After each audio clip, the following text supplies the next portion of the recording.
और जिसको लोग नरसिंहानंद सरस्वती के नाम से जानते हैं, मुहम्मदुर रसूलुल्लाह सल्लल्लाहु अलैहि वसल्लम की शान में कैसी गुस्ताखी की थी।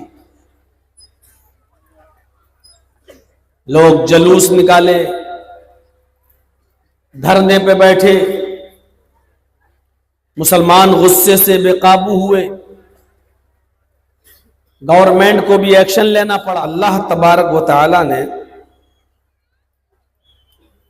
मुहम्मदुर रसूलुल्लाह सल्लल्लाहु अलैहि वसल्लम की आज़मत और मोमिनों के दिलों में रसूलुल्लाह की मोहब्बत का जिक्र किया है कि वो कैसी होनी चाहिए। हम में और आप में जो भी मुसलमान है यहां, कोई ये बर्दाश्त नहीं करेगा कि हमारे नबी सल्लल्लाहु अलैहि वसल्लम के बारे में कोई गलत जुमला बोले,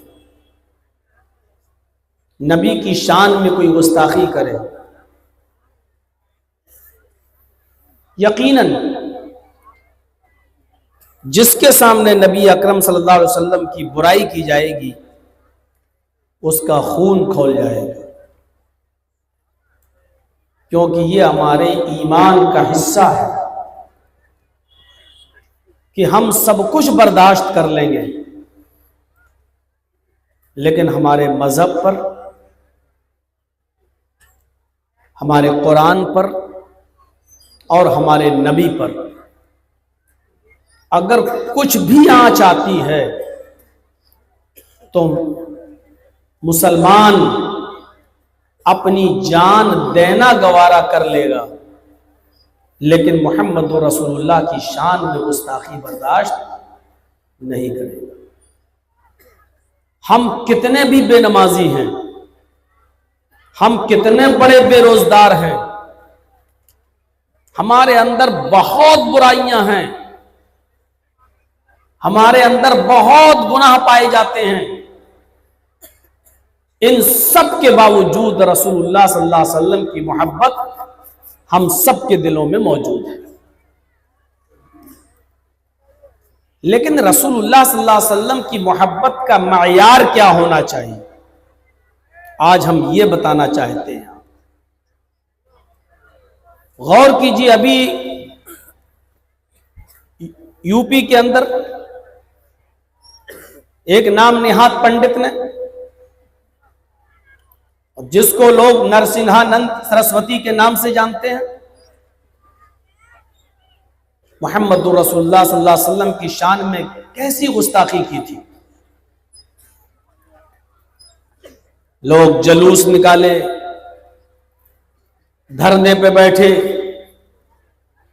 मुसलमान गुस्से से बेकाबू हुए, गवर्नमेंट को भी एक्शन लेना पड़ा और नरसिंहानंद सरस्वती को गिरफ्तार करना पड़ा। यकीनन मुसलमानों को मोहब्बत है, लेकिन मैं ये बताना चाहता हूं कि इस मोहब्बत का मयार क्या होना चाहिए, एक पैमाना क्या होना चाहिए। सिर्फ हम जबान से कह देते हैं कि हमें रसूल से मोहब्बत है और वो मान ली जाएगी, नहीं। अल्लाह रब्बुल आलमीन ने ये पैमाना बताया है। क़ुल इन काना आबाउकुम व अबनाउकुम व इख्वानुकुम व अज़वाजुकुम व अशीरतुकुम व अमवालुन इक़्तरफ़्तुमूहा व तिजारतुन तख़शौना कसादहा व मसाकिनु तर्ज़ौनहा अहब्बा इलैकुम मिनल्लाहि व रसूलिही। पहले इतना तर्जमा सुन लीजिए आप। आए नबी सल्लल्लाहु अलैहि वसल्लम आप फरमा दीजिए, आए मोहम्मद सल्लल्लाहु अलैहि वसल्लम आप कह दीजिए कि आए लोगों, इन काना आबाउकुम व अबनाउकुम, अगर तुम्हें तुम्हारे आबा व अजदाद और तुम्हें तुम्हारी औलादें व इख्वानुकुम, और तुम्हें तुम्हारे भाई, व अज़वाजुकुम, और तुम्हें तुम्हारी बीवियां, वो अमवालुन इक़्तरफ़्तुमूहा, और तुम्हें तुम्हारा वो माल जिसको तुमने बड़ी मेहनत से कमाया है, व तिजारतुन तख़शौन कसादहा, और तुम्हारा वो बिजनेस, तुम्हारी वो तिजारत, वो बिजनेस जिसके नुकसान का तुम्हें डर लगा रहता है, व मसाकिन तर्ज़ौनहा, और तुम्हारे वो मकान, तुम्हारी वो बिल्डिंगें जिसमें तुम दादे ऐश लेते हो, जिसमें रहकर तुम खुश होते हो, अहब्बा इलैकुम मिनल्लाहि व रसूलिही, अगर तुम्हें ये सारी की सारी चीजें अल्लाह और उसके रसूल से ज्यादा महबूब हैं, पहले उतनी चीजें याद रखिए जो नाम बताए हैं, आबाओ अजदार, बाप दादा, औलाद, दो, भाई, बीवियां, माल जिसको मेहनत से कमाया, 5, तिजारत जिसके नुकसान का डर लगा रहता है, और ये मकान जो बड़ी मेहनत से पैसा कमा कर तुमने बिल्डिंगें बनाई जिसमें रहकर तुम खुश होते हो। 7 चीजें, अगर ये चीजें अल्लाह और उसके रसूल से ज्यादा प्यारी हैं, अहब्बा इलैकुम मिनल्लाहि व रसूलिही, अगर ये चीजें अल्लाह और उसके रसूल से ज्यादा महबूब हैं, व जिहादिन फी सबीली, और अल्लाह के रास्ते में जिहाद करने से ज्यादा अगर प्यारी है, फतरब्बसू हत्ता याती अल्लाहु बिअम्रिही, तो इंतजार करो अल्लाह रब्बुल आलमीन की तरफ से आ जाने वाले एक अज़ाब का, इंतजार करो अल्लाह की तरफ से आ जाने वाली नागहानी मुसीबत का। फतरब्बसू हत्ता याती अल्लाहु बिअम्रिही, तो इंतजार करो अल्लाह रब्बुल आलमीन की तरफ से आ जाने वाली किसी मुसीबत का, किसी अज़ाब का। कोई ये ना कहे कि मौलाना क्या इन चीजों से हम बिल्कुल मोहब्बत ना करें? कौन सा ऐसा शख्स है जिसको अपने माँ बाप से मोहब्बत नहीं होती? कौन सा ऐसा आदमी है कि जिसको अपनी औलाद से मोहब्बत नहीं होती? कौन ऐसा शख्स है जिसको अपने भाइयों से मोहब्बत नहीं होती? कौन ऐसा शख्स है जो अपनी बीवी से मोहब्बत नहीं करता? कौन ऐसा शख्स है जो मालो दौलत से और बिजनेस और तिजारत से मोहब्बत नहीं करता? और कौन ऐसा शख्स है जो नहीं चाहता कि हमारा अच्छा मकान हो, हमारा अच्छा घर हो, हमारी अच्छी बिल्डिंग हो जिसमें हम रहें? कौन नहीं चाहता? और आप कह रहे हैं कि अल्लाह और उसके रसूल से ज्यादा अगर इन चीजों से मोहब्बत है तो अल्लाह की तरफ से आ जाने वाले अज़ाब का इंतजार करो। अल्लाह ने यह नहीं कहा कि इन लोगों से मोहब्बत मत करो, अल्लाह ने कहा कि इन लोगों से ज्यादा रसूल से मोहब्बत होनी चाहिए। मामला कम और ज्यादा का है। ज्यादा मोहब्बत किससे होनी चाहिए?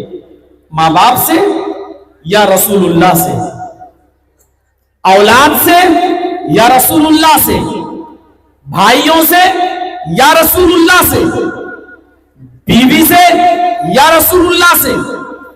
मालो दौलत से या रसूलुल्लाह से? तिजारत तो बिजनेस से या रसूलुल्लाह से? घरों मकानात और बिल्डिंगों से या रसूलुल्लाह से? तो इसका जवाब यह है कि अल्लाह और उसके रसूल से मोहब्बत ज्यादा होनी चाहिए इन लोगों से। ज्यादा का मतलब अगर 2 चीजों में दोनों से मोहब्बत हो और किसी एक की कुर्बानी देना पड़ रही हो, किसी एक को छोड़ना पड़ रहा हो, तो माँ बाप की, औलाद की, भाइयों की, बीवी की, मालो दौलत की, बिजनेस की, घरों मकान की मोहब्बत को छोड़ दो, कुर्बान कर दो, लेकिन अल्लाह और उसके रसूल की मोहब्बत को कुर्बान न कर दो। इसको ऐसे समझने की कोशिश करो जैसे आपके हाथ में सोने की घड़ी है, बहुत कीमती घड़ी है। सोना मर्द के लिए हराम है, लेकिन मैं एक मिसाल दे रहा हूं। आपके हाथ में सोने की घड़ी है, बहुत कीमती घड़ी है, बहुत मोहब्बत है आपको इस घड़ी से, बहुत प्यारी है क्योंकि बहुत कीमती है। लेकिन आपको चंद गुंडे पकड़ लें और आपके हाथ पर छुरी रख दें, चाकू रख दें और कहें कि घड़ी उतार, ये घड़ी दे मुझे। अब आपने कह दिया नहीं साहब, आप बचा रहे हैं इस घड़ी को, मैं कैसे घड़ी दे दूं आपको? नहीं, सोने की घड़ी मैं तुम्हें क्यों दे दूं? अब उसने वो चाकू निकाला और आपके हाथ को पकड़ कर कलाई पर रख दिया और कहा, घड़ी दे रहा है या नहीं दे रहा है? ये सोने की घड़ी उतार रहा है कि नहीं उतार रहा है? अगर तूने नहीं दी तो मैं हाथ काट दूंगा। अब दो चीजें हैं आपके पास, घड़ी भी कीमती और हाथ भी कीमती। आपको घड़ी से भी प्यार है और हाथ भी महबूब है। अब इन दोनों चीजों में से आपको एक चीज की कुर्बानी देना पड़ रही है। इधर गुंडों ने पकड़ लिया है, घड़ी दे देते हो तो हाथ सलामत, और अगर घड़ी को बचाने के चक्कर में आ गए और घड़ी की मोहब्बत तुम्हारे दिल में ज्यादा घर कर गई तो घड़ी भी जाएगी, और ये हाथ अगर काट देगा तो हाथ भी काटा जाएगा, मेरा हाथ भी कटेगा और घड़ी भी ले जाएंगे। तो अब यहां अक्लमंद आदमी कौन है?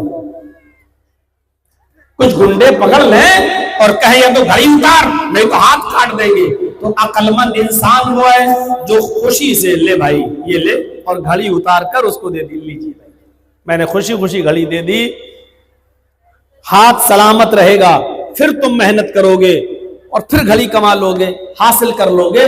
लेकिन अगर हाथ ही कट गया तो जिंदगी भर भीख मांगना पड़ेगी, दूसरों के रोटियों के टुकड़ों पर पलना पड़ेगा, क्योंकि मेहनत और मजदूरी नहीं कर पाओगे और कोई काम नहीं कर पाओगे। घड़ी भी जाएगी और हाथ भी जाएगा, घड़ी भी प्यारी, हाथ भी प्यारा, लेकिन कुर्बानी देने की जरूरत पड़ रही है तो घड़ी की कुर्बानी दे दो और हाथ बचा लो। इसी तरीके से अगर कोई आदमी कहे कि मैं हाथ काटूंगा तुम्हारा, पकड़ लिया हाथ, अब तो हाथ भी प्यारा, और वो कह रहा नहीं तो गर्दन पे छुरी रख दी, हाथ कटा रहे हो कि नहीं कटा रहे हो? हाथ कटाओ, और अगर हाथ नहीं कटाया तो हम तुम्हारी गर्दन पे छुरी चला देंगे, तुम्हें कत्ल कर देंगे। अब हाथ भी प्यारा और जान भी प्यारी, इन दोनों चीजों में से आज जरूरत है एक चीज की कुर्बानी देने की। तो अक्लमंद इंसान वो है जब ऐसी मुसीबत में पड़ जाए, ऐसी कंडीशन में आ जाए तो फिर वो हाथ कटा ले और अपनी जान बचा ले, इसलिए कि हाथ कट गया, जान तो कम से कम महफूज रहेगी, वो अपनी बीवी और बच्चों के सामने तो रहेगा, कम से कम उसकी बीवी उसके बच्चे सामने रहेंगे, कम से कम वो उनको देखता तो रहेगा। तो जैसे हाथ और जान में से किसी एक की कुर्बानी देना पड़ रही हो तो हाथ की कुर्बानी दे दो और जान बचा लो। घड़ी और हाथ में से एक की कुर्बानी देना पड़ रही हो तो घड़ी की कुर्बानी दे दो और हाथ बचा लो। मेरे भाइयों, यही हाल है। फरमाया कुलिन काना बाउकुम, माँ बाप की मोहब्बत एक तरफ और रसूल की मोहब्बत एक तरफ। अब दोनों में से किसी एक की मोहब्बत को कुर्बान करना पड़ जाए तो माँ बाप की मोहब्बत को कुर्बान कर दो, अल्लाह और उसके रसूल की मोहब्बत को कुर्बान न करो। अब्दुल्ला इब्ने उबय इब्ने सलूल, अब्दुल्ला इब्ने उबय का बेटा जिसका नाम भी अब्दुल्ला था, मोहम्मद रसूलुल्लाह सल्लल्लाहु अलैहि वसल्लम अपने घोड़े से कहीं जा रहे हैं और घोड़े की धूल अब्दुल्ला इब्ने उबय के चेहरे पे पड़ जाती है। घोड़ा जमीन पे दौड़ रहा है तो जमीन की जो मिट्टी उड़ी, उस मिट्टी से अब्दुल्ला इब्ने उबय के चेहरे पर मिट्टी पड़ गई, हल्का सा गर्द छा गया उसके चेहरे पर। उसने नाक भौंचड़ाते हुए कहा, देखो कैसा इंसान है, कैसा आदमी है, अरे मोहम्मद के घोड़े की ठोकरों ने मेरे चेहरे को गंदा कर दिया है, कैसा इंसान है, कैसा। उसने बदतमीजी के साथ कुछ नाज़ेबा जुमले बोल दिए। देखिए एक हकीर और जलील इंसान के घोड़े ने मेरे चेहरे को खराब कर दिया, मेरे चेहरे को खराब कर दिया।